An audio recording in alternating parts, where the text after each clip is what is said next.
Lepas tu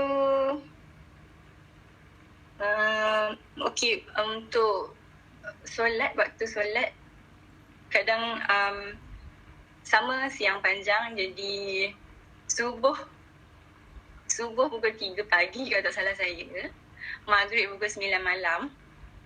Jadi ada seketika masa tu saya sempat berpeluang untuk berpuasa di UK. Jadi waktu sama seperti saya ceritakan, subuh pukul 3 pagi, maghrib pukul 9.30 malam macam tu, dan tarawih habis pukul 12.30 malam. Jadi sangat pendek. Dan sebaliknya winter malam panjang. Jadi waktu macam ada buat macam ada poster untuk meme, macam subuh panjang, lepas tu Zuhur, Asar, Maghrib dan Isyak panjang. Jadi macam itulah kita kena alert masa. Lepas tu macam di universiti saya di satu kawasan yang sama tapi waktu solat yang berbeza. Contohnya di University of Southampton waktu solat dia macam ni, tetapi di masjid yang berdekatan dengan universiti waktu solat dia macam lain. Jadi ini menjadi perbincangan jugalah dalam kalangan kami. Jadi saya tanya akak-akak Malaysian, mereka cakap disebabkan kita berada di universiti, kita ikut waktu universiti lah. Mereka juga masa tu raya, jadi kami yang mengikut Islamic Southampton University Islamic Society, raya awal sehari ikut Saudi Arabia, tetapi masjid yang di berdekatan dengan universiti mereka raya keesokan harinya. Jadi menjadi perbincangan juga, tapi yang penting kita ikutlah community mana. Jika kita ikut satu tu, kita stick lah dengan satu. Jika kita nak ikut yang satu lagi, kita better stick dengan yang tu. Jadi itu antara cabaran saya yang dihadapi ketika belajar di UK. Berbalik kepada Cik Amirah.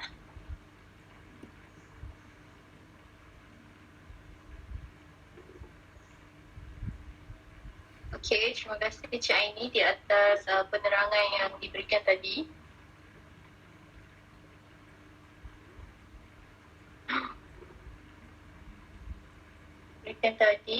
Antara cabaran yang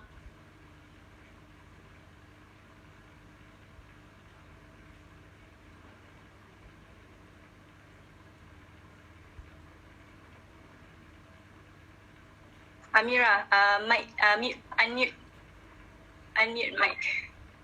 Sebab tadi lag. So, okey, terima kasih tadi Cik Aini kerana terangkan tentang cabaran yang Cik Aini hadapi.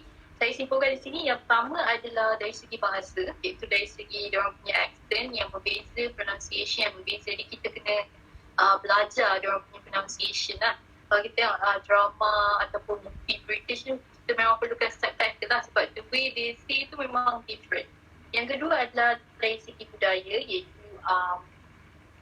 iaitu dari segi diversity race kita. Contoh macam Cik Aini berkongsi rumah dengan agama dan juga kaum lain. Jadi itu adalah antara satu cabaran lah. Sebab kita kat Malaysia ni, kalau kat UKM ni memang kalau Melayu dengan Melayu saja, kalau Cina dengan Cina saja. So kita tak ada masalah. So bila kita pergi belajar luar negeri, kita kena hadapilah benda tu. Yang ketiga dari segi agama, yang tadi Cik Aini katakan waktu solat yang berbeza, waktu mazhab yang berbeza dan sebagainya. Yang keempat adalah dari segi coursework Cik Aini sendiri, sebab di Malaysia cara pembelajaran kita berbeza, di UK berbeza. So dekat Malaysia kita ada someone yang kita kenal, macam penyelia kita, pensyarah kita. Tapi bila kita pergi UK, kita tak kenal sesiapa. Jadi kita yang kena pandai bawa diri dan sebagainya. Yang kelima adalah dari segi cuaca dan juga masa. For someone yang tak suka winter atau tak tahan sejuk, memang masalah lah kepada mereka. Seperti saya sendiri, saya memang tak tahan sejuk. Jadi kalau saya dapat sambung belajar ke luar negara, lagi-lagi negara yang four season ni, memang cabaran lah untuk saya, sebab saya memang tak suka winter langsung. Dan yang keenam adalah dari segi kos tadi yang Cik Aini dah terangkan. Okey, itu sahaja soalan daripada saya untuk hari ini. Jadi kita ada masa sedikit lagi. Jadi saya buka kaunter pertanyaan. Kalau ada sesiapa yang ingin bertanya kepada panelis-panelis kita berkaitan dengan tajuk pada hari ini, bolehlah buka demikian sekarang. Sebab kita maybe dah tak ada peluang lagi untuk bersama dengan panelis kita. So better tanya sekarang lah.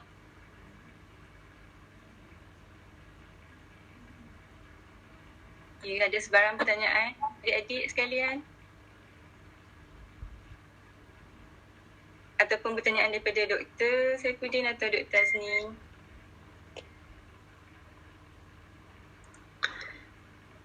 Okay, terima kasih. Terima kasih Dr. Saifuddin, terima kasih Aini. Adik-adik ni dia ramai pertanyaan. Selalunya dia meriah. Dia sekarang ni tengah sampai ke tempat-tempat yang Dr. Saifuddin dengan Aini tu kan di tengah hari macam ni. Jadi dalam kelas ni ada seorang yang tak pernah keluar katanya, tetapi ada pengalaman banyak bawa lori lah, kelendan lori lah kan, Amira kan. Jadi Taki, mana Taki? Senyap je Taki hari ni. Sila Taki. Ada. Ya, ada doktor. Ada. Sila. Perkenal diri Taki, nanti nak jumpa dengan Dr. Saifuddin ke Dr. Aini. Cik Aini kita lepas ni nak buat projek kajian master ke dan sebagainya, lebih mudah lagi. Buka gambar, tunjukkan pada Dr. Saifuddin. Apa Kejap Kelendan lori.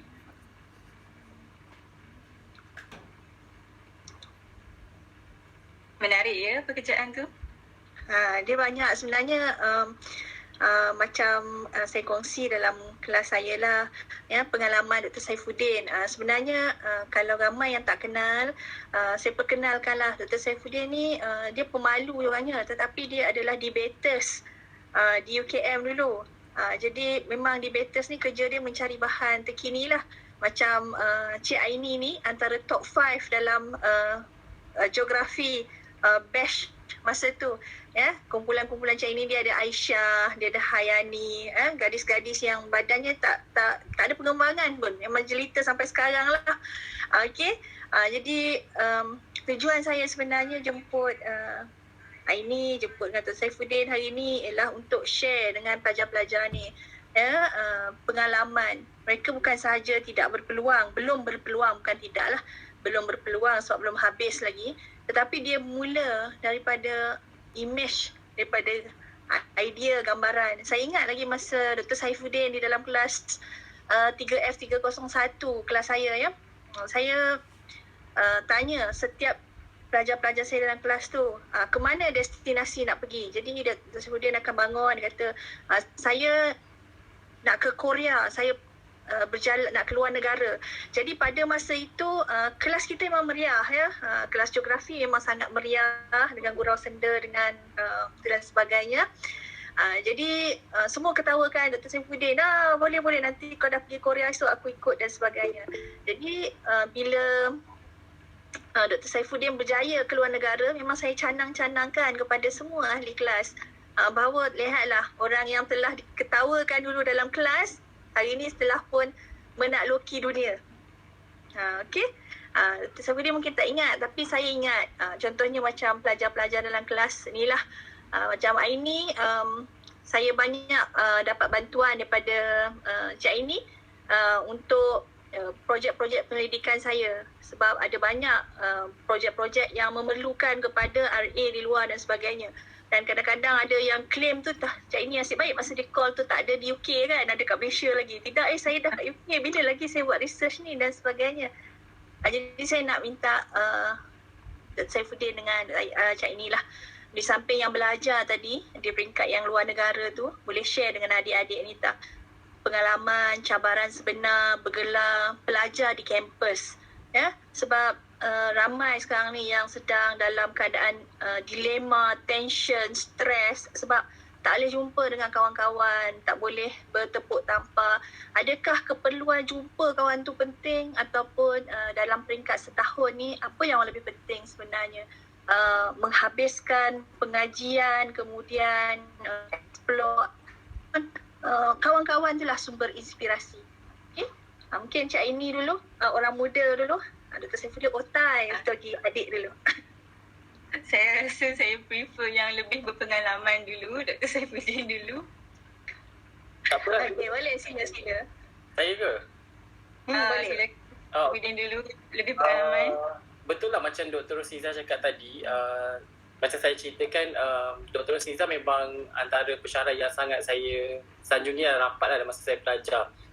Memang keep in touch dan sebagainya, dan kelas pelancongan tu memang antara kelas yang favourite lah. Memang favourite saya. Bukan sebab Dr. Rosniza ada kat sini, tapi memang dengan kawan-kawan juga. Dengan kelas kependudukan. Sebab tu saya tanya tadi. Dan sebenarnya yang Korea tu bukan Korea, doktor, Jepun. Yang mereka gelak tu adalah Jepun, bukan Korea. Tapi mereka gelak-gelak kawan-kawan nakal lah kan. Masa tu semua dah bergurau-gurau, kawan-kawan saya semua. Saya ingat lah Jepun. Sebab kebanyakan masa tu cakap pasal tempatan je kot. Tiba-tiba keluar Jepun. Masa tu bukan zaman-zaman Korean, Jepun semua ni. Masa tu bukan zaman-zaman Korean Wave. Semua orang tak ada lah cakap pasal benda-benda ni. Tapi yelah, saya memang bercita-cita nak keluar. In fact, saya dah pernah pergi Jepun untuk persidangan yang mana saya mewakili Malaysia untuk satu persidangan yang setiap negara dia ambil satu orang pelajar master. Dan disebabkan saya dah pergi Jepun, saya tak jatuh cinta pada Jepun. Cinta saya beralih-alih daripada degree nak belajar di Jepun. Saya spend sebulan kat sana buat volunteer work, pergi training dan sebagainya. Saya rasa saya tak boleh tinggal di negara macam tu untuk tempoh yang lama kerana dia culture dia terlalu kuat dan saya bukan seorang yang patuhlah sangat. Pada ketika tu kan, macam jadi saya hilang minat untuk sambung PhD di Jepun walaupun saya dapat placement dengan seorang profesor kat sana. Akhirnya that's why saya pergi Jerman. Cuma berbalik pada soalan Dr. Rosniza, sekarang ni pun saya dah bergelar pensyarah dan saya ada juga ramai pelajar dekat bawah saya. Jadi nasihat yang sama jugalah saya beritahu pada pelajar. Kita kena sentiasa beradaptasi. Itu adalah sifat manusia yang paling special. Kita ni ciptaan Tuhan yang paling special sebab kita boleh beradaptasi, berevolusi dan maksudnya sentiasa kalau kita nak, pada saya lah, kalau kita nak maju dan berjaya, kita kena sentiasa move on, kena ikut keadaan semasa. Kalau kita berpijak di UKM, macam ni gaya UKM. Kalau macam bila kita pergi ke tempat lain, macam ni. Bila sekarang COVID-19 ada norma baru, kita kena beradaptasi. Kalau kita masih ditakut yang lama, masih tak nak buat online. Saya selalu cakap dengan pelajar, kalau anda sentiasa cari alasan untuk tak boleh buat tu, tak boleh buat ni, anda tidak akan boleh suka nak berjaya sebab anda akan sentiasa berada dalam tempat itu sahaja, vacuum tu saja. Sebab tu masa saya dapat tawaran daripada USM, Dr. Rosniza, saya masa tu dah buat master dengan Prof. Rahim. Prof. Rahim pun cakap lah macam, if you buat ni semua, kita akan boleh jadi pensyarah di UKM dan sebagainya. Tapi bukan rezeki saya. Bila USM tawarkan beasiswa tu, masa tu saya dah start master kat UKM, nak proposal defense dan sebagainya. Tapi saya fikir hijrah dan because saya nak sangat jadi pensyarah dan beasiswa tu sangat secure lah. Jadi saya buat keputusan untuk berhenti di UKM dan pergi ke USM mengambil beasiswa tersebut. Dan saya pada ketika itu pun dah minat kepada bidang yang mereka tawarkan. Sebab masa interview selama 2 jam setengah tu mereka terangkan apa perancangan in the future dan sebagainya. So saya berjatuh cinta pada bidang tu dan saya nak explore benda baru. So bagi saya, kita kena sentiasa ikut keadaan semasa lah. Kalau kita tak boleh nak adapt dan kita tak boleh nak survive. Kalau kita nak survive, kita kena sentiasa adapt. Kalau sekarang ni tak boleh jumpa kawan-kawan, tak boleh nak keluar sangat, kita kena tengok dalam positifnya, kita masih sihat, kita masih boleh belajar, kita masih ada akses internet. Saya suka tengok dokumentari tentang betapa susahnya orang nak mendapatkan pendidikan di negara-negara yang susah. You can search in YouTube, ada siri of dokumentari tentang how difficult people want to learn, naik jambatan, panjat gunung, hanya nak pergi sekolah, nak pergi universiti. Kalau anda dekat Malaysia rasa semua benda ni susah untuk anda, di merata dunia lain ada orang yang jauh sangat lebih susah daripada kita. So sentiasa bersyukur, sentiasa beradaptasi dan sentiasa ada cita-cita. Sebab cita-cita tu bagi saya percuma. Kalau orang tak percaya pada cita-cita kita, tak apa. Kita percaya pada cita-cita kita, and bila kita ada cita-cita, jangan jadi macam Mak Jenin. Kita perlu work towards that ambition. Bekerja ke arah cita-cita tu. Tu saya cakap pelajar-pelajar saya. Kalau you rasa you nak belajar luar negara, you tak ada peluang lagi. But don't feel like macam okay, susah dan sebagainya. Satu masa nanti you boleh capai kalau you really works towards it lah. Macam sentiasa berusaha untuk ke arah tersebut. Macam saya jugalah. Saya rasa sangat susah jadi pensyarah sebenarnya mula-mula dulu masa balik dari Jerman.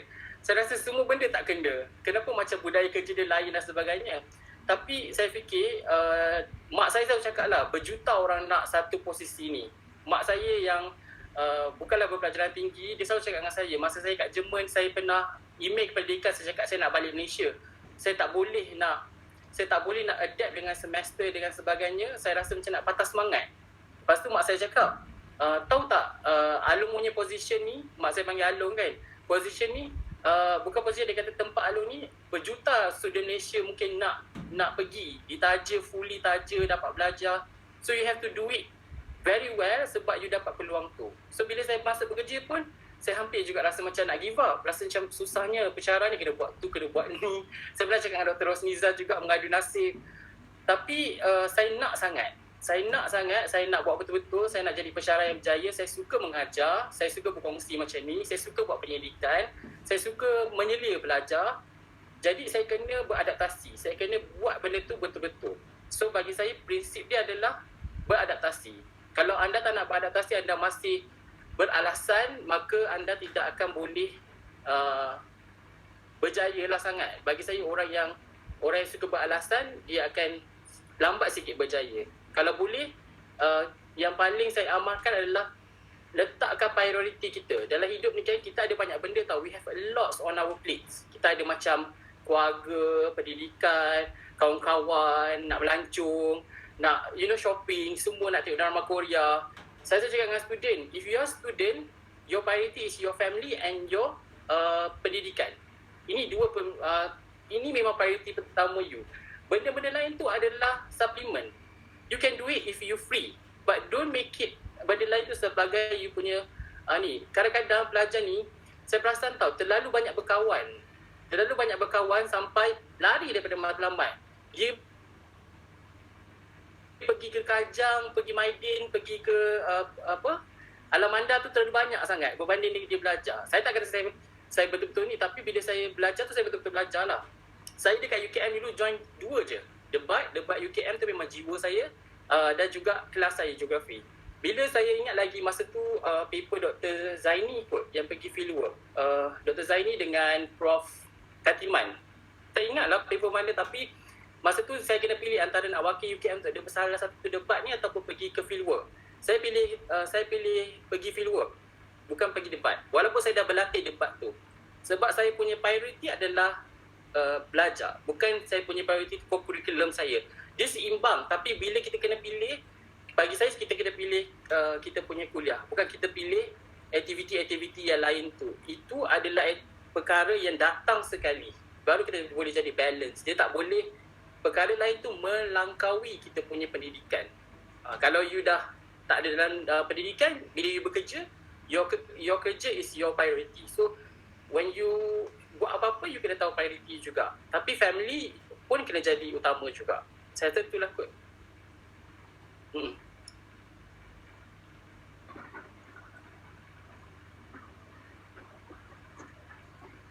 Okey, terima kasih. Mana Amira?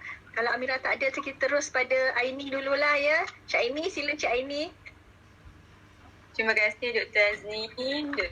Dr. salah seorang pensyarah yang banyak memberi dorongan dan sokongan dalam belajar semasa saya belajar di UKM. Jadi saya juga enjoy kelas doktor. Doktor suka tunjuk gambar doktor melancong yang doktor upload di Facebook. Jadi saya macam walaupun tak pergi ke tempat tu, tengok gambar doktor, anak doktor, family doktor pun rasa seronok sebab saya memang suka melancong. Jadi kadang ada yang tempat saya dah sampai, saya boleh terbayang, okey tempat tu macam ni. Yang belum ada rezeki untuk sampai, insyaAllah saya tetapkan insyaAllah satu hari nanti saya akan sampai juga tempat ni. Tapi banyak-banyak tempat yang melancong, saya ingat pesan nenek saya lah. Boleh melancong ke mana-mana negara tapi pergilah umrah, pergilah haji. Jadi kena tetapkan jugalah Jadi macam letakkan umrah dan haji sebagai salah satu tempat destinasi untuk beribadat, melancong dan beribadat atau beribadat sambil melancong. Okey. Jadi harapan dan nasihat kepada adik-adik yang sedang menuntut ilmu sekarang, yang pertama niat. Okey, pertama niat kita belajar untuk apa? Adakah kita belajar untuk menuntut ilmu? Ataupun kita belajar untuk bekerja? Ataupun kita belajar sebab orang lain pun belajar? Okey, dia ada degree, aku pun nak ada degree juga. Ataupun kalau aku ada degree, aku boleh kerja sekian-sekian. Jadi bergantung kepada niat. Tapi niat yang sebenar-benarnya adalah sebenarnya belajar untuk menuntut ilmu. Sebab ilmu tu mahal. Jadi seperti sahabat-sahabat Nabi dulu, mereka sanggup merantau untuk menuntut ilmu. Merantau sehingga ke negeri China untuk belajar, jadi tak kisahlah. Asalkan sekarang sebab COVID, jadi tak dapat merantau, jadi boleh ambil inisiatif untuk join webinar, seminar online. Ada yang percuma, ada yang mengenakan sedikit bayaran, tapi saya rasa invest adalah sangat berbalik untuk invest ilmu, dalam ilmu. Yang kedua, bila dah ada niat, niat belajar sebab apa? Kita kena prepare. Jadi buat preparation. Dan preparation ni kena ada plan A, plan B, plan C dan seterusnya. Sekiranya plan A tak menjadi, kita dah ada backup plan. Jadi taklah kita macam panik. Okey, alamak macam mana plan A tak jadikan. Jadi kita prepare. Niat, seterusnya prepare. Tambah-tambah kalau anda nak ada berhajat untuk melanjutkan belajar ke luar negara, anda boleh survey. Jika ada peluang, ada rezeki untuk dapat beasiswa, alhamdulillah. Sekiranya belum ada rezeki, tak berpeluang untuk mendapat beasiswa, anda perlu plan, financial planning. Jadi saya sendiri tak berpeluang, tak ada rezeki untuk dapat beasiswa. Jadi saya lepas saya degree, saya ada bekerja selama setahun lebih. Jadi memang niat saya dah lama dah untuk melanjutkan belajar ke luar negara, especially di UK. Jadi saya membuat simpanan lah. Lepas tu alhamdulillah saya mendapat partial scholarship daripada universiti. Jadi mengurangkan kos kewangan lah, alhamdulillah. Parents juga support juga dari segi kewangan. Tapi alhamdulillah bila kat sana saya ambil inisiatif untuk buat servis personal shopper. Jadi expense saya kat sana semua bergantung kepada awal-awal ialah kita guna kita punya saving. Tapi bila kat sana kita cover balik dengan, tak kisahlah kalau anda boleh kerja part time sebab tak hari-hari ada kelas. Jadi masa 8 tu anda boleh apply kerja part time di retail store ataupun di superstore. Kerana gaji yang ditawarkan jika convert ke ringgit sangat lumayan jugalah. Jadi ramai kawan-kawan saya, even yang dapat scholarship pun, mereka ambil inisiatif untuk bekerja part time. Sama ada untuk gain experience ataupun untuk tambah side income. Jadi inisiatif sendiri. Yang ketiga, seperti perkongsian Dr. Saifuddin, anda semua patut bersyukur kerana anda telah terpilih untuk melanjutkan pelajaran di UKM Top University kat Malaysia. Jadi anda patut bersyukur kerana ramai yang nak sambung belajar tapi mungkin kekurangan kewangan ataupun masalah lain, mereka tak berpeluang. Jadi mereka sama ada mereka terpaksa bekerja dulu ataupun yang bagusnya ada yang bekerja untuk simpan duit untuk belajar, Alhamdulillah. Saya ada seorang classmate di UK, mereka membenarkan mengambil cuti. Contohnya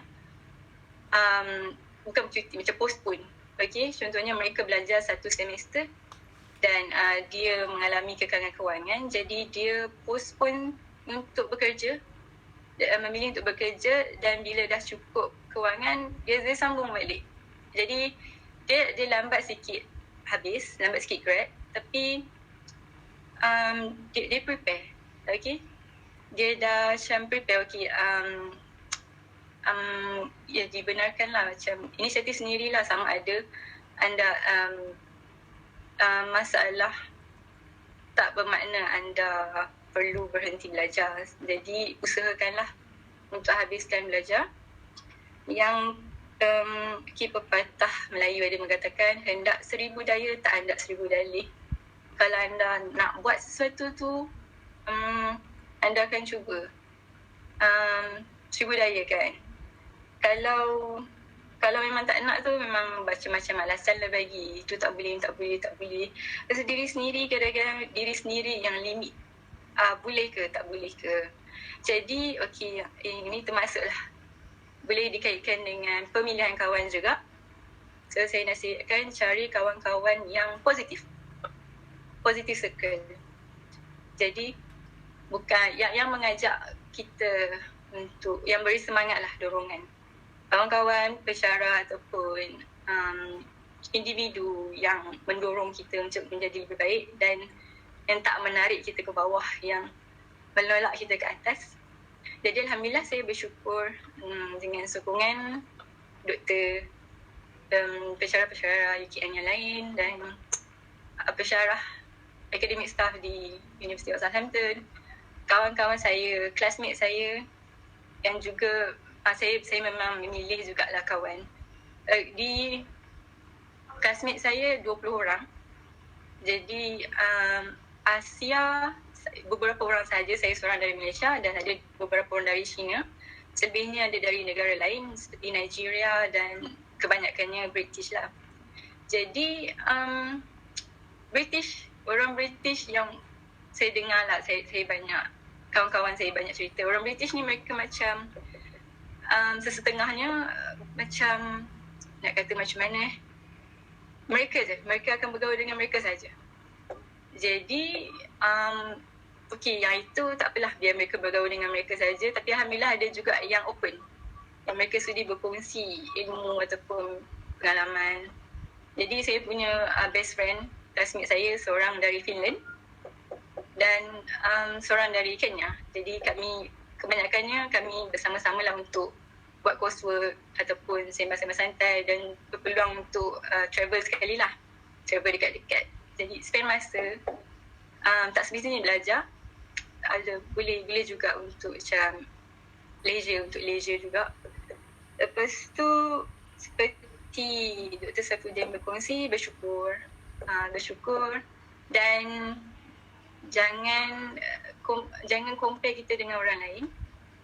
Sebab bagi saya, kalau kita compare diri kita dengan orang lain, itu membuatkan doubt, macam kenapa dia berpeluang macam ni, kenapa tak berpeluang. Jadi Allah dah tetapkan rezeki masing-masing. Jadi bersyukur dan berusaha ke arah yang lebih baik. Jadi yang juga priority lah, set priority. So priority macam Dr. Saifuddin kongsikan sekarang, priority sebagai pelajar adalah belajar dan letakkan parents nombor 1. Relationship saya tak pasti sebab ketika belajar saya avoid any relationship. Sehingga sekarang pun belum lagi in a serious relationship sebab saya set goal lah, life goal. Kena ada life goal, yang pertama, kedua, ketiga. So bila dah achieve satu goal, kita maybe boleh open lah untuk any flexible lah kan. Sekiranya saya tak capai goal tersebut lagi, saya akan hold dulu untuk stick to any priority lain. Jadi nak fokus berjaya, kena habiskan belajar. Ya, tuntut ilmu dulu. Belajar ni banyak cabaran, kena sabar. Tambah-tambah sekarang kelas online, tak dapat jumpa kawan, tapi tak ada masalah, anda boleh video call macam ni. Macam sepupu saya sekarang berada di rumah. Dia selalu contact classmate dia, bertanya, mereka berkongsi tentang assignment apa semua. Jadi tak ada masalah, walaupun tak dapat berjumpa face to face, anda boleh video call atau WhatsApp dan sebagainya. Jadi push yourself. Kadang-kadang kita jangan terlalu selesa. Okay, kena push yourself. Berfikir di luar kotak. Dia perlu juga berfikir di luar kotak. Jangan macam stick, alamak satu ni je kan, kita dah stick satu ni. Kalau macam tak menjadi, macam kita panik. Jadi kita kena kreatif. Okay. Jadi selamat maju jaya kepada adik-adik semua. Saya doakan anda berjaya tamatkan degree ni dan ada rezeki dapat sambung belajar. Sama ada di Universiti Malaysia pun, ranking Universiti Malaysia pun bagus. Dan ada peluang, saya sarankan belajarlah di luar negara. Okay, insyaAllah. Terima kasih Dr. Azni, Dr. Saifuddin dan Amir Syifa. Terima kasih semua. Okay, terima kasih Cik Aini dengan Doktor di atas perkongsian dan juga kata-kata nasihat tadi. Dr. Azni ada nak kata apa-apa ke sebelum saya akhiri program ni? Okay, akhir kalam lah ya. Terima kasih pertamanya kepada pengarah projek lah. Menyahut cabaran saya, Nurul Amira Syafiqah ini sebenarnya untuk pengetahuan Dr. Saifuddin juga Nurul Aini dan juga rakan-rakan yang lain, dia merupakan pelajar tahun 3 yang aktif dan penerima anugerah Mutiara UKM. Ya, jadi tanggungjawab saya sebenarnya untuk menggarap pelajar-pelajar ni, tetapi bagi pelajar tahun 3 agak terlewat untuk kita nak polish semua sekali. Jadi kita polish pemata-pemata supaya apabila saya minta bantuan Amira, jadi Amira akan bina kumpulan-kumpulan yang lain pula daripada rakan-rakan. So maksudnya kelas SKAG 3173 ni semuanya akan jadi mutiara lah. Esok kalau saya tak ada duit kan, PKP lama-lama saya boleh jual lah seorang-seorang ni. Maksudnya itulah. Ya, jadi peluang yang diambil terutama dalam kelas SKAG 3173 ni, saya nak merakamkan setinggi-tinggi ucapan terima kasih di atas masa kelapangan daripada Dr. Saifuddin, daripada Cik Nurul Aini Syazana kerana sudi untuk berkongsi dengan adik-adik pelajar tahun 3 yang akan menamatkan pengajian dalam 1 tahun ini, survive dalam dunia normal baru, bersyukur kerana dapat belajar dengan ibu bapa ada kat rumah, duduk kejap-kejap tengok anakku ni habis ke belum kelas, tak makan tengah hari lagi. Tetapi sebenarnya ujian yang ada semasa berada di rumah ini tidaklah sebesar dengan ujian yang terpaksa dihadapi apabila menjalani hidup sebenar sendirian di luar sana nanti. Jadi itu saya sebutkan, bersyukurlah dengan keadaan sekarang. Mungkin masalah ini adalah masalah besar bagi kita, tetapi sebenarnya lebih besar pada orang lain. Jadi saya sudahilah daripada saya, setulus ikhlasnya. Terima kasih kepada Dr. Saifuddin, terima kasih kepada Cik Nurul Aini yang juga merupakan personal shopper saya juga, yang banyak bantu saya belikan beberapa barangan untuk anak saya. Saya support. Okey. Jadi ni iklan jugalah kat sini kan. Jom kalau ada dekat dalam Instagram ke apa ke, jom shopping UK tu daripada Aini, inilah maksudnya trusted seller lah. So okey, kalau saya punya experience saya kata trusted seller lah. Ya. Jadi barangan tu bolehlah tengok dan sebagainya. Jadi terima kasih dan saya serahkan kepada Amira untuk wrap up dan sebagainya. Terima kasih. Assalamualaikum warahmatullahi wabarakatuh. Salam. Okay, terima kasih Dr. Azmi. Saya akan akhiri program ini. Saya ingin mengucapkan ribuan terima kasih kepada kita punya panelis Dr. Saifin dan juga Cik Aini kerana sudi meluangkan masa mereka sama dengan kita membincangkan tentang tajuk kita pada hari ini. Selain itu, terima kasih juga kepada Dr. Azmi dan juga tim saya kerana telah menjayakan program ini dengan jayanya pada hari ini. And lastly, terima kasih kepada semua student aka my classmate kerana sudi dengar daripada awal sampai akhir, sudi join program ni. Terima kasih banyak-banyak dan akhir sekali saya ingin minta maaf sekiranya ada salah silap atau terkasar bahasa dan sebagainya. Jadi itu saya akhiri program ni dengan wabillahi. Wassalamualaikum warahmatullahi wabarakatuh. Photo session please. Waalaikumsalam. Terima kasih Dr. Azmi. Boleh kita photo session, boleh buka gambar semua.